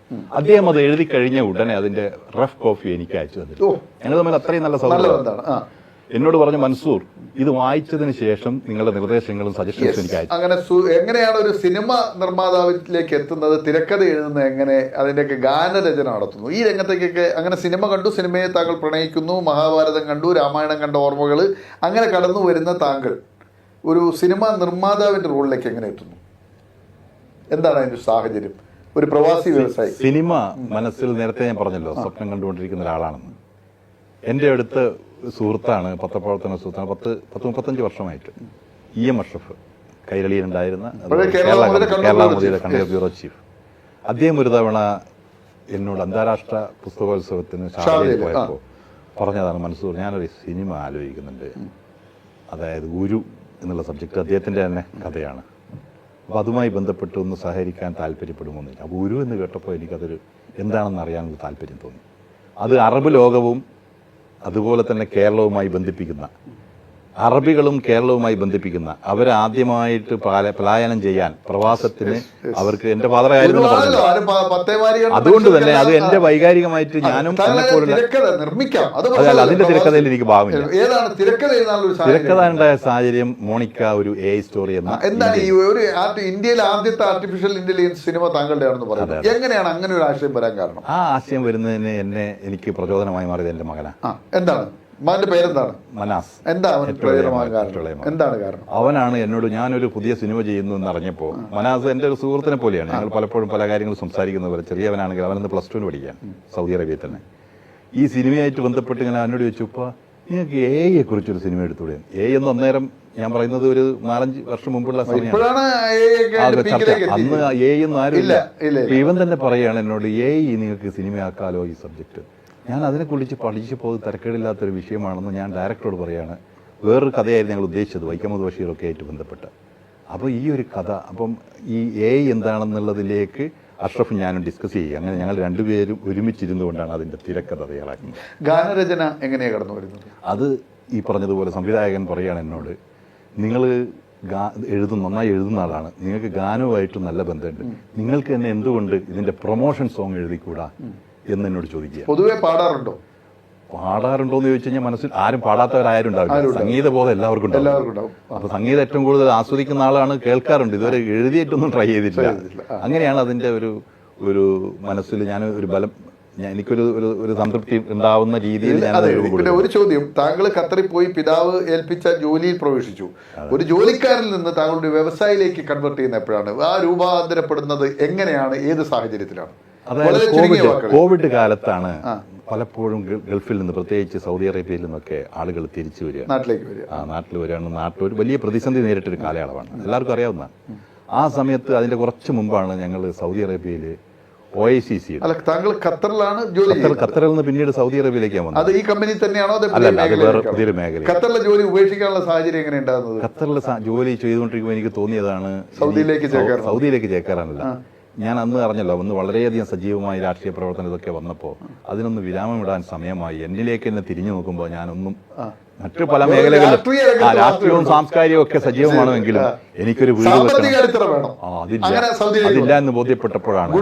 അല്ല, ഞാൻ അവിടെ നമ്മുടെ പത്മശ്രീ CK മേനോൻ എന്ന് പറയുന്ന കേട്ടിട്ടുണ്ടോ, നോർക്കയുടെ ഒക്കെ, അദ്ദേഹവുമായിട്ട് സംസാരിക്കുകയും ഞാനിങ്ങനെ ഒരു പുതിയ മോഹൻ തോമസ് ഞാൻ അടുത്ത സുഹൃത്താണ്. അതുപോലെ തന്നെ ഡോക്ടർ മോഹൻ തോമസ്, അതുപോലെ തന്നെ നമ്മുടെ ഹസൻ കുഞ്ഞി, ഡോക്ടർ എന്റെ സുഹൃത്താണ്. അതുപോലെ ഡേവിസ് എടക്കളത്തൂർ, ഞങ്ങളുടെ ഖത്തറിലെ സുഹൃത്തുക്കളാണ്. ഞാൻ ഖത്തറിൽ പോയ ഇവരൊക്കെ കാണലുണ്ട്. അങ്ങനെ തന്നെയായിരുന്നു.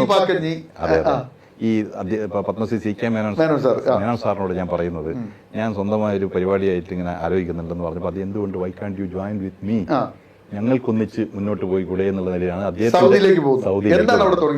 സൗദിയിൽ അദ്ദേഹത്തിന്റെ തന്നെ, അദ്ദേഹം ബിസിനസ് എന്ന് പറഞ്ഞാൽ പ്രത്യേകിച്ച് ഈ ഹൈഡ്രോ കാർബൺസ്, അത് by road and by sea, അതിന്റെ മൂവ്മെന്റ് ആണ്. കടൽ മാർഗവും ബിസിനസ് അതിനകത്ത് കൂടി അവിടെ വളർന്നു അതിൽ തന്നെയാണ് ഇപ്പോഴും ഉള്ളത്. സൗദിയിൽ നിന്ന് ഈ അമേരിക്കയിലേക്ക് ബിസിനസ് അതിൽ തന്നെയാണ് ഇപ്പോഴും ഉള്ളത്. അപ്പൊ അതോടൊപ്പം തന്നെ ഞാൻ പറഞ്ഞല്ലോ, ചെറിയ ചെറിയ സംരംഭങ്ങൾ തുടങ്ങുന്നത് കൂട്ടായ്മയോട്. അമേരിക്കയിൽ എന്താണ് തുടങ്ങിയത്? അമേരിക്കയിൽ അതിലേക്കാണ് വരുന്നത്.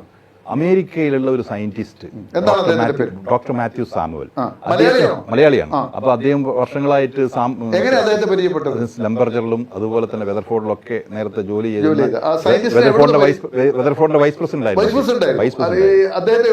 അദ്ദേഹത്തെ സൗദിയിൽ നിന്നാണ് പരിചയപ്പെടുന്നത്. അദ്ദേഹത്തോടൊപ്പം ചേർന്ന് അദ്ദേഹത്തോടൊപ്പം ചേർന്നുകൊണ്ടുള്ള ഒരു സംരംഭത്തിന് ഞാൻ മുതിരുമ്പോൾ ഞാൻ ആദ്യം ജോലി ചെയ്യുന്നൊരു സംരംഭമുണ്ടല്ലോ, നേരത്തെ പറഞ്ഞ CK മേനോൻ, അദ്ദേഹത്തിന്റെ മകനാണ് JK മേനോനാണ് ഇപ്പോൾ അതിന്റെ ചെയർമാൻ. അദ്ദേഹത്തോട് ഞാൻ പറഞ്ഞു ഈ ഒരു ഇതിന്റെ കമ്പനിയുടെ ചെയർമാൻ ആവാൻ അവരെന്നെ ക്ഷണിക്കുന്നുണ്ട്. അപ്പൊ അദ്ദേഹത്തിന്റെ അനുവാദത്തോടു കൂടിയാണ് ഞാൻ ഈ ഒരു സംരംഭം. എന്തൊക്കെയാണ് നിങ്ങളുടെ അവിടുത്തെ പ്രൊഡക്ടിവിറ്റി, എന്തൊക്കെയാണ് അവിടുത്തെ ബിസിനസ് അമേരിക്കൻ ബേസ് ചെയ്തിട്ടുള്ള? എറ്റോമിക്സ് എന്ന് പറഞ്ഞു കഴിഞ്ഞാൽ ഓയിൽ ഫീൽഡ് രംഗത്തും അതുപോലെ തന്നെ ഡ്രില്ലിംഗ് മേഖലയിലും ഒക്കെ തന്നെയുള്ള കെമിക്കലിന്റെ മാനുഫാക്ചറിങ്. സൗദിയും അമേരിക്കയും വിട്ടു. സൗദി അമേരിക്ക ഇന്ത്യയിലുണ്ട്.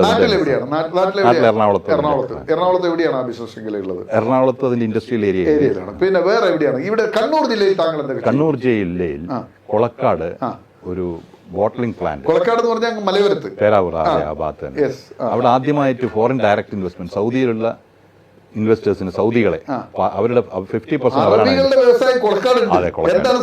അവരാണ് സൗത്ത് റിഫ്രഷ്മെന്റ് ഇൻഡസ്ട്രീസ്. മെയിനായിട്ട് ഇപ്പൊ ഞങ്ങളെല്ലാ അതായത് ഈ ജ്യൂസ് അതുപോലെ തന്നെ വെള്ളം ഇതൊക്കെയാണ് ഉദ്ദേശിച്ചത്. ആദ്യം അതിന്റെ പ്രാരംഭം എന്നുള്ള രീതിയിൽ വെള്ളം നമ്മൾ തുടങ്ങിക്കഴിഞ്ഞു. അപ്പൊ മറ്റു മേഖലകളിലെ കൂടി തൊഴിൽ നൽകിയിട്ടുണ്ട് അവിടെ. ഏതാണ്ട് ഇപ്പൊ ഒരു 10-20 പേര് അവിടെ. 20 പേരുണ്ട്. ഏതൊക്കെ അറബ് രാജ്യങ്ങളിലെല്ലാവരും ബിസിനസ് പാർട്ട്നേഴ്സ്? സൗദി അറേബ്യയിൽ. ആരാണ് അതിന്റെ ചെയർമാൻ? ഞാനാണ്. താങ്കൾ തന്നെയാണ്. സൗദി അറേബ്യയിൽ നിന്നുള്ള ബിസിനസ് പ്രമുഖർ അതിന്റെ പാർട്ട്ണർമാരാണ്.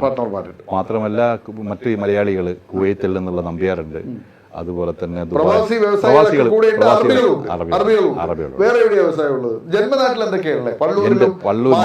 മാഹിയിൽ ജനങ്ങളെ കോവിഡ് കാലത്താണ് ഞങ്ങൾ ആരോഗ്യരംഗത്ത് ചെറുതായി ഒന്ന് സേവിക്കണമെന്നുള്ള ഒരു സ്വപ്നം, ആ ഒരു ഇതിൽ നിന്നാണ് Mahe medical and diagnostic centre തുടങ്ങുന്നത്. അതും കൂട്ടുസംരംഭമാണ്, ഒരുപാട് പേർ ചേർന്നുകൊണ്ടുള്ള. അതിന്റെ ചെയർമാൻ ഞാനാണെന്നേ ഉള്ളൂ. അതിന് നേതൃത്വം കൊടുക്കുന്ന ഒരു കാര്യം ചോദിക്കാൻ പോയി. താങ്കൾ ഏതൊരു ഒരു പുസ്തകം ട്രാൻസ്ലേറ്റ് ചെയ്തിരുന്നു? നേരത്തെ ഞാൻ സാമ്പിട്ടോട് പറഞ്ഞില്ല, എഴുതിയ പുസ്തകം. അദ്ദേഹം പറഞ്ഞു ആ പുസ്തകം വായിച്ചു നോക്കി അഭിപ്രായം പറയണമെന്ന് പറഞ്ഞതിന് ശേഷം എന്നെ അത്ഭുതപ്പെടുത്തിയ പുസ്തകമായിരുന്നു. അപ്പൊ അദ്ദേഹം എന്നോട് പറഞ്ഞു, ഞാൻ നേരത്തെ പറഞ്ഞല്ലോ, ഈ ലോകക്രമത്തെ തന്നെ നിയന്ത്രിച്ചുകൊണ്ടിരിക്കുന്ന IMF, അതുപോലെ തന്നെ വേൾഡ് ബാങ്ക്, ഐക്യരാഷ്ട്രസഭ, ഇതൊക്കെ തന്നെ 2ാം ലോക മഹായുദ്ധ കാലഘട്ടത്തിൽ പണിതതാണ്. അത് മാറ്റിപ്പണിയാൻ പൊളിച്ചെഴുത്തിന് സമയമായി എന്ന് പറയുന്ന ഏതൊക്കെ രീതിയിലൊക്കെ ലോകത്തെ പുനഃക്രമീകരിക്കേണ്ടതുണ്ട് എന്ന് പറയുന്ന ഒരു പുസ്തകമാണ്. നിർദ്ദേശം എന്തായിരുന്നു? ഈ പുസ്തകം തീർച്ചയായിട്ടും എല്ലാവരുടെയും കൈകളിലെത്തണം. കാരണം ഇതെല്ലാവരും നിർബന്ധമായി വായിക്കേണ്ട പുസ്തകമാണ്. ഒരുപക്ഷെ ഇംഗ്ലീഷിലേക്ക് മാത്രമായാൽ അത് ഇംഗ്ലീഷ് ഭാഷാ പരിജ്ഞാനത്തിന്റെ പ്രശ്നം കൊണ്ട് മറ്റുള്ളവരിലേക്ക് എത്തില്ല. എന്നോട് പറഞ്ഞു നിങ്ങൾ തന്നെ അതിന് മുൻകൈ എടുക്കും.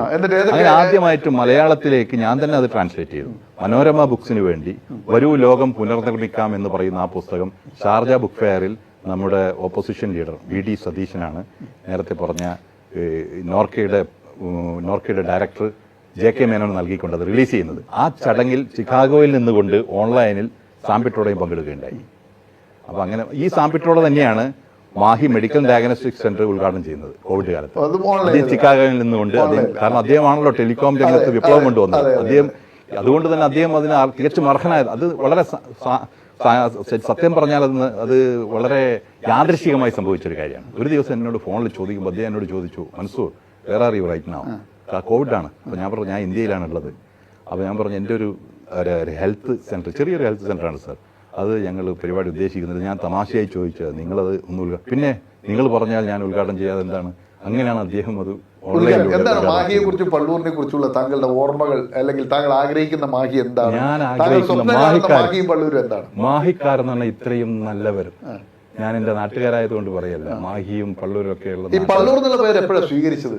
മൻസൂർ പള്ളൂർ എന്ന സാധാരണ മൻസൂർ ഫുൾ പേര് ഞാൻ AP മുഹമ്മദ് മൻസൂർ ആദ്യം എഴുതി തുടങ്ങി. എങ്ങനെ മൻസൂർ പള്ളൂരായി? പിന്നെ അതൊന്നും നാടിനോടുള്ള യുദ്ധം റിപ്പോർട്ട് ചെയ്യുമ്പോൾ മൻസൂർ പള്ളൂരായി. അതെ, മൻസൂർ പള്ളൂർ എന്റെ പെന്നയുമായിട്ട് പിന്നീട് ഞാൻ മൻസൂർ പള്ളൂരിലേക്ക് ആക്കിയത്. താങ്കളുടെ സഹോദരങ്ങളെ കുറിച്ച് ജീവിത പങ്കാളി എവിടുന്ന കണ്ടെത്തിയത്? ജീവിത പങ്കാളി വരുന്നത് ഈ മേക്കുന്ന ഭാഗത്ത് ഈ ചൂരൽ വ്യവസായികളായിരുന്ന നെല്ലിക്ക ഫാമിലി ഉണ്ട്. നെല്ലിക്ക മജീദൊക്കെ കുടുംബത്തിൽപ്പെട്ടതാണ്. കോഴിക്കോട്ടെ വലിയ കോൺട്രാക്ടർ UA ബീരാൻ സാഹിബിന്റെ മകളുടെ ഭർത്താവ്, മുൻ മന്ത്രി UA ബീരാൻ. അതെ, മജീദ് എന്റെ ഒരു സുഹൃത്താണ്, കോഴിക്കോടാണ്. അതുകൊണ്ട് നെല്ലിക്ക എന്ന് പറയുമ്പോൾ നെല്ലിക്ക ഫാമിലിയിലാണ് ഞാൻ കല്യാണം കഴിക്കുന്നത്. ആ ഫാമിലി ഇതുപോലെ ഒരു വലിയ പാരമ്പര്യം അവകാശപ്പെടാവുന്ന ഒരു വലിയ കുടുംബത്തിന്റെ മഹിതമായ പാരമ്പര്യമുള്ള ആ കുടുംബത്തിന്റെ ചരിത്രം സത്യത്തിൽ ആ നാടിന്റെയും കൂടി ചരിത്രമാണ്. അറേഞ്ച്ഡ് മാരേജ് ആയിരുന്നു? അല്ല, അറേഞ്ച്ഡ് മാരേജ് ആയിരുന്നു. പ്രണയം ഉണ്ടായിരുന്നില്ല, ആലോചന വന്നു. നെല്ലിക്ക കുടുംബത്തിൽ നിന്നും ഒരു ജീവിത പങ്കാളി. എന്താണ് അവരുടെ പേര്? ഷെമി. എത്ര മക്കളുണ്ട്? 5 പേര്. 5 മക്കളാണ്. ഈ ഭാര്യയ്ക്ക് എഴുത്തും വായനയും ഇങ്ങനെയൊക്കെ എങ്ങനെയാ നിങ്ങളോടുള്ള വായനയുണ്ട്? നിങ്ങളുടെ ഈ രാഷ്ട്രീയത്തോടൊക്കെ നിലപാടെന്താ? ആദ്യകാലത്ത് ഒന്നും മിണ്ടില്ല. പ്രതിഷേധം ഉണ്ടായിരുന്നു. രാഷ്ട്രീയം കളിച്ച് നടക്കുക. അവരുടെ സപ്പോർട്ട് ഉള്ളത് കൊണ്ടാണല്ലോ എനിക്ക് ഇത്രയും സമയം കണ്ടെത്താൻ സാധിക്കും. മക്കളുടെ പേരെന്തൊക്കെയാണ്? ഞാൻ എപ്പോഴും ഈ എഴുതുന്ന എഴുത്തിന്റെ ആദ്യത്തെ വായനക്കാരി അവരാ. അവർക്കാണ് ഞാൻ ഇത് വായിച്ചു കേൾപ്പിക്കുക. തിരുത്തുന്നതല്ല, ആദ്യം എന്റെ ഒരു വായനക്കാരി അവരാണ്. നിങ്ങളുടെ മക്കളുടെ പേരൊക്കെ? മക്കളുടെ ഏറ്റവും മൂത്തവൻ മുനവർ, എഞ്ചിനീയറാണ്, മാരീഡാണ്. എന്താ കുട്ടിയുടെ പേര്? മുനവർ. നിങ്ങളുടെ മകന്റെ ഭാര്യയുടെ പേര്? ഹന. രണ്ടാമത്തെ ആൾ ഷഫ. അവര് മാരീഡാണ്. എന്താണ് ഹസ്ബൻഡിന്റെ പേര്? ഹസ്ബൻഡിന്റെ പേര് ഷഹീൻ. മൂന്നാമത്തെ ആള് ഷാസിൽ. ഷാസിന്റെ വിവാഹം എടുത്ത് കഴിഞ്ഞു. പേരക്കുട്ടി നമ്മുടെ പാനൂര് പോയല്ലേ, ഷംസുവിന്റെ മകളെ തിരിച്ചു വരുന്നത് നഹ, തിരിച്ചിട്ടാണ് നഹ. നാലാമത്തെ ആളാണ് ഞാൻ പറഞ്ഞ മനാസ്. അവനാണ് എന്നെ സിനിമ എടുക്കാൻ പ്രേരിപ്പിച്ചത്. ഇപ്പൊ പ്ലസ് 2 കഴിഞ്ഞ് ഇപ്പൊ ഇവിടെ പഠിക്കുകയാണ്, മാഹി പഠിക്കുകയാണ്. അഞ്ചാമത്തെ ആളാണ് എന്റെ ഏറ്റവും അടുത്ത ജിയ ഫാത്തിമ. അപ്പൊ സന്തുഷ്ട കുടുംബം. ഇനി എന്താ പരിപാടി? സിനിമയുണ്ടോ? ഇനി സിനിമ എപ്പോഴും മനസ്സിലുണ്ട്. ഇനി പ്രധാന പ്രൊജക്ടുകൾ മനസ്സിലുണ്ടോ? ഒരു പ്രോജക്റ്റിൽ ഞാൻ സഹകരിച്ചുകൊണ്ടിരിക്കുന്ന ഒരു പ്രോജക്റ്റ്, ജവഹർലാൽ നെഹ്റു അതുപോലെ വി കെ കൃഷ്ണമേനോനൊക്കെ കഥാപാത്രങ്ങളായി വരുന്ന ഒരു എൻ്റെ തന്നെ സുഹൃത്തായ ആർ ശരത്ത്, അദ്ദേഹമാണ് അത് സംവിധാനത്തിനും അതിനോട് ചേർന്ന് വേണ്ടുന്ന അതിൽ പ്രൊഡക്ഷൻ സൈഡിലൊന്നുമല്ല, അതിന് പ്രൊഡ്യൂസറായിട്ടുള്ള എൻ്റെ സുഹൃത്ത് തന്നെയാണ്. പിന്നെ സൗദി അറേബ്യയിലുള്ള ആളാണ്. അത് ആ ഒരു സിനിമയായിട്ട് സഹകരിക്കുന്നുണ്ട് മറ്റു തലങ്ങളിൽ. താങ്കൾ ഈ അന്താരാഷ്ട്ര തലത്തിൽ വലിയ നിരീക്ഷണമൊക്കെ നടത്തുന്ന ആളാണല്ലോ, വലിയ നിരീക്ഷണങ്ങളും പ്രവചനങ്ങളും. എന്താണ് താങ്കൾ ഒരു കോൺഗ്രസ്സുകാരനായതുകൊണ്ട് ഇന്ത്യയിൽ കോൺഗ്രസിന്റെ ഭാവി താങ്കൾ എങ്ങനെ കാണുന്നു? ആ ചോദ്യം ചോദിക്കാതെ പോയിക്കൂടല്ലോ. ഒരു AICC തലത്തിൽ അന്താരാഷ്ട്ര തലത്തിലുള്ള ഒരു നേതാവിനെ കണ്ടിട്ട് ഇന്ത്യയിൽ ഭാരതത്തിൽ കോൺഗ്രസിന്റെ ഭാവി എന്ത്? കോൺഗ്രസിനെ ഇന്ത്യയിൽ ഭാവിയുള്ളൂ. ഒരു തിരിച്ചുവരവിന് സാധ്യതയുണ്ടോ? തീർച്ചയായിട്ടും സാധ്യതയുണ്ട്. എങ്ങനെ? അത് എങ്ങനെയാന്നൊക്കെ പറയുന്നത് ചുരുങ്ങിയ വാക്കുകൾ കൊണ്ട് നടക്കൂല. ഒരൊറ്റ വാക്കിൽ പറയാം, ജനങ്ങളിലൂടെ ജനങ്ങളിലേക്ക് എത്തിച്ചേരാൻ ഇന്ത്യൻ നാഷണൽ കോൺഗ്രസിന് മുമ്പ് കഴിഞ്ഞിട്ടുണ്ടെങ്കിൽ ഇനിയും കേരളത്തിലെ സ്ഥിതി എന്താണ്? കണ്ണൂരുകാരായ സണ്ണി ജോസഫ് പ്രസിഡന്റ്, വർക്കിംഗ് പ്രസിഡന്റായി താങ്കളുടെ മണ്ഡലത്തിൽ നിന്നുള്ള വടകര മണ്ഡലത്തിൽ നിന്നുള്ള ഷാഫി, അങ്ങനെയൊക്കെ വരുന്ന ഒരു കാലഘട്ടത്തിൽ എത്രമാത്രം കേരളം തീർച്ചയായിട്ടും ജനം ഇപ്പോൾ തന്നെ വിധി എഴുതി കഴിഞ്ഞു. അടുത്ത ഭരണം UDF എന്നുള്ളത് ആ രീതിയിലാണുള്ളത്. നമ്മുടെ സമയം തീർന്നു. പ്രേക്ഷകരെ, ഇനിയും കുറേ ചോദ്യങ്ങൾ ബാക്കിയാണ്. കാരണം മൻസൂർ പള്ളൂരിനെ പോലുള്ള ഒരു എഴുത്തുകാരൻ, അതുപോലെ തന്നെ അന്താരാഷ്ട്ര തലത്തിലുള്ള ബിസിനസ്സുകാരൻ, വലിയ നിരീക്ഷകൻ, പല ചോദ്യങ്ങളും ഇങ്ങനെ മനസ്സിലിങ്ങനെ എന്താ പറയേണ്ട കെട്ടിക്കിടക്കുകയാണ്. ചോദിച്ചതിനേക്കാൾ ഏറെ ചോദ്യങ്ങൾ എൻ്റെ മനസ്സിൽ ബാക്കിയാണ്. പക്ഷെ എന്തിനും ഒരു പരിധിയുണ്ടല്ലോ, പരിമിതിയുണ്ട്. നമുക്ക് 40 മിനിറ്റ് ആകെ അനുവദിച്ചിട്ടുള്ളൂ. അതിൽ നിന്ന് ചോദിക്കുക, അതിനുള്ളിൽ നിന്നുകൊണ്ട് എല്ലാം ഒരു നമ്മളൊരു ബൗണ്ടറി നിശ്ചയിച്ചിട്ട് അതിൻ്റെ മുന്നിലാണോ നമ്മളൊക്കെ നിൽക്കുന്നത്. ആ ബൗണ്ടറിക്കുള്ളിൽ നിന്നുകൊണ്ട് ചോദിക്കാൻ പറ്റിയ വളരെ ചുരുങ്ങിയ ചോദ്യങ്ങൾ മാത്രമേ ഞാൻ ചോദിച്ചിട്ടുള്ളൂ. ഇനി ഈ ചോദ്യങ്ങളിൽ നിന്ന് ഉപചോദ്യങ്ങൾ പ്രേക്ഷകരുടെ മനസ്സിൽ ഇങ്ങനെ ഉയരുന്നുണ്ടാകും. അവസരം കിട്ടിയാൽ നമുക്ക് വീണ്ടും മൻസൂറിലേക്ക് വരാം. വിലപ്പെട്ട സമയമാണ് അദ്ദേഹം നമുക്ക് നൽകിയിട്ടുള്ളത്. പ്രേക്ഷകർക്കും ഒപ്പം മൻസൂർ പള്ളൂരിനും സക്സസ് സ്റ്റോറിയുടെ നന്ദി, നമസ്കാരം.